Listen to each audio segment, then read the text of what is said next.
ಹಾಗೆಯೇ ಮುಂದಿನ ಕ್ಷೇತ್ರ ತುಮಕೂರು. ಬಸವರಾಜ್ ಅವರು ಸಂಸದರು, ಆದರೆ ಚುನಾವಣೆ ವ್ಯತ್ಯಾಸಗಳಿದೆ, ಅವರು ಇಲ್ಲ. ಇನ್ನು ಮುಂದೆ ಖಂಡಿತವಾಗ್ಲೂ ಕೂಡ ವಿ ಸೋಮಣ್ಣ, ಹಾಗೆ ಹುಲಿನಾಯ್ಕರು, ಹೆಬ್ಬಾಕ ರವಿ, ಚಿದಾನಂದ್ ಇವರ ಹೆಸರುಗಳು. ಡಾಕ್ಟರ್ ಪರಮೇಶ್ವರ್ ಸಿದ್ಧಗಂಗಾ ಆಸ್ಪತ್ರೆ ಎಲ್ಲರೂ ಇದ್ದಾರೆ. ಲಿಸ್ಟ್ ದೊಡ್ಡದಿದೆ. ಬಟ್ ಟಿಕೆಟ್ ಫೈಟ್ ಅಲ್ಲಿ ಸೋಮಣ್ಣ ಮುಂದಿದ್ದಾರೆ. ಅಂಡ್ XMLC ಹುಲಿನಾಯ್ಕರ್, ಹೆಬ್ಬಾಕ ರವಿ ಇವರೆಲ್ಲ ಹಿಂಗೆ ಕೇಳ್ತಾ ಇದ್ದಾರೆ, ನಡೀತಾ ಇದೆ. ನೋಡ್ಬೇಕು ಅದೇನಾಗುತ್ತೆ ಅಂತ. ಸೋಮಣ್ಣ JDS ಇಂದ ಅಭ್ಯರ್ಥಿ ಆಗ್ತಾರೆ ಚರ್ಚೆ. ಇದು ಏನಾಗಿತ್ತಿಲ್ಲ, ಹೈಯಿಂದ ವೋಟ್ಸ್ ಜಾಸ್ತಿ ಇದೆ. ಬರೀ ಲಿಂಗಾಯತ ಒಕ್ಕಲಿಗ ಅಂತ ನೋಡಕ್ ಹೋಗ್ಬೇಡಿ, ಕುರುಬ ಸಮುದಾಯಕ್ಕೆ ಅವಕಾಶ ಮಾಡಿ ಅಂತ ಕಾಂಗ್ರೆಸ್ ಇಂದ ನಿಖೇತ್ ಕೇಳ್ತವ್ರೆ, ಬಿಜೆಪಿ ಇಂದ ಹುಲಿನಾಯ್ಕರ್ ಕೇಳ್ತಾರೆ ಕುರುಬ ಸಮುದಾಯದವರು. ಅಂಡ್ ಕಾಂಗ್ರೆಸ್ ವಿಚಾರ ಬಂದಾಗ ಮುದ್ದನ್ಮೇಗೌಡರು ಜಾಯ್ನ್ ಆಗಿದ್ದಾರೆ. ರಾಜಣ್ಣ ಪರಮೇಶ್ವರ್ ಮುಂದೆ ನಿಂತವರು ಸೇರ್ಪಡೆ ಮಾಡ್ಕೊಂಡು ದೊಡ್ಡ ಕಾರ್ಯಕ್ರಮ ಮಾಡಿದ್ದಾರೆ. ನಿಖೇತ್ ರಾಜ್ ಮೌರ್ಯ ಇಡೀ ರಾಜ್ಯಾದ್ಯಂತ ಕಾಂಗ್ರೆಸ್ ಅಲ್ಲಿ ತನ್ನದೇ ಆದಂತ ಬೆಂಬಲಿಗ ಪಡೆ, ಅವ್ರ ಭಾಷಣಕ್ಕೆ ಅಟ್ರಾಕ್ಟ್ ಆಗೋ ಒಂದ್ ಜನ ಇದೆ.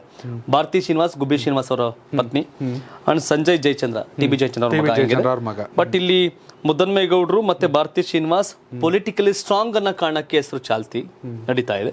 ನಿಖೇತ್ ರಾಜ್ ಉತ್ತಮ ವಾಗ್ಮಿ, ಪಕ್ಷ ಕಸೆಟ್ಟು ಮುಂದೆ ಅನ್ನೋ ಕಾರಣಕ್ಕೆ ಆ ಮೂರು ಮೇಲ್ಗಡೆ ಹೆಸರು.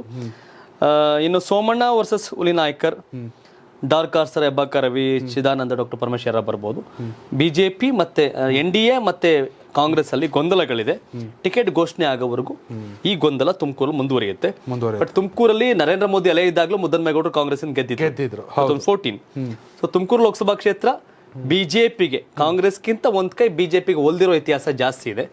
ಈ ಸಾರಿ JDS ಕೂಡ ಬಿಜೆಪಿ ಜೊತೆ ಕೈ ಜೋಡಿಸಿರೋ ಕಾರಣ ಒಂದಷ್ಟು ಬಿಜೆಪಿಗೆ ಲಾಭ ಇದೆ, ಇಲ್ಲ ಅಂತ ಏನಿಲ್ಲ. ಆಲ್ಮೋಸ್ಟ್ ಸೋಮಣ್ಣ ವರ್ಸಸ್ ಮುದ್ದನ್ಮೇಗೌಡ್ರೆ ಬರಬಹುದು. ಆಲ್ಮೋಸ್ಟ್ ಹೇಳಕ್ ಆಗಲ್ಲ, ಹೆಂಗ್ ಹೇಳ್ತೀರಿ ಅದನ್ನ? ಏನ್ ಬೇಕಾದ್ರೆ ಆಗ್ಬೋದು, ಏನ್ ಬೇಕಾದ್ರೆ ಹಂಗೆ ಇವ್ರಿಗೆ ಮುದ್ದನ್ ಟಿಕೆಟ್ ಕೊಡ್ತೀವಿ, ಬಿಜೆಪಿ ಅವ್ರು ಯಾಕೆ ಕೊಡಲಿಲ್ಲ ಕುಣಿಗಲ್ಲ ಟಿಕೆಟ್ ಮುದ್ದನ್ಮೇಗೌಡರಿಗೆ? ಈಗ ಕೊಡ್ತೀವಿ ಅಂತಾನೆ ಕಾಂಗ್ರೆಸ್ ಅವ್ರು ಕರ್ಸಿರ್ಬೋದು.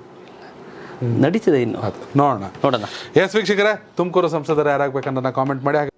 ಪ್ರತಿಯೊಬ್ರು ಒಳ್ಳೆ ಎಣ್ಣೆ ಬೇಕು ಅಂತ ಕೇಳ್ತಿದ್ರಲ್ವಾ, ಅದರಲ್ಲೂ ಅಡುಗೆ ಮನೆಗೆ ಗಾಣದಿಂದ ತಯಾರಾದಂಥ ಪರಿಶುದ್ಧವಾದಂಥ ಎಣ್ಣೆ ಬೇಕು ಅಂತ ಕೇಳ್ತಿದ್ರಲ್ವಾ. ಜೀನಿ ಗಾಣದ ಕಡಲೆಕಾಯಿ ಎಣ್ಣೆ, ಕೊಬ್ಬರಿ ಎಣ್ಣೆ ಎಲ್ಲ ಮೆಡಿಕಲ್ ಶಾಪ್, ದಿನಸಿ ಅಂಗಡಿ ಹಾಗೂ ಸೂಪರ್ ಮಾರ್ಕೆಟ್ಗಳಲ್ಲಿ ಲಭ್ಯ. ಕೇಳಿ, ಖರೀದಿ ಮಾಡಿ. ನೆನ್ಪಿರ್ಲಿ, ನಿಮ್ಮ ಮನೆಯಲ್ಲಿ 6 ತಿಂಗಳ ಪಾಪು ಇದ್ರೆ ಅದು ನೆಮ್ಮದಿಯಾಗಿ ನಿದ್ರೆ ಮಾಡಬೇಕು ಅಂದ್ರೆ ಜೀನಿ ಸರಿ ಇಟ್ಟು ಕೊಡಿ. ಬೆಳಗ್ಗೆ ಎದ್ದ ತಕ್ಷಣ ಮಕ್ಕಳಿಗೆ ಏನ್ ತಿಂಡಿ ಮಾಡ್ಕೊಡ್ಬೇಕು ಅಂತ ಯೋಚನೆ ಮಾಡ್ತಿದ್ದೀರಾ? ಮಕ್ಕಳಿಗೆ ಉತ್ತಮ ಆಹಾರ ಅಂತ ಅಂದ್ರೆ ಸಿರಿಧಾನ್ಯದಿಂದ ತಯಾರಾದಂತ ಆಹಾರ. ಗರಿಗರಿಯಾದ ಮಸಾಲೆ ದೋಸೆ, ರಾಗಿ ದೋಸೆ ಹಾಗೂ ಇಡ್ಲಿ, ಪಡ್ಡು, ಉಪ್ಪಿಟ್ಟಿನ ಜೊತೆ ಚಪಾತಿ ಹಿಟ್ಟು ಸಹ ಜೀನಿ ಬ್ರ್ಯಾಂಡ್ ನಲ್ಲಿ ಸಿಗುತ್ತೆ. ನೆನ್ಪಿರ್ಲಿ, BP ಶುಗರ್ ಕಂಟ್ರೋಲ್ ಆಗ್ಬೇಕಾದ್ರೆ ಜೀನಿ ಕುಡಿಯಿರಿ.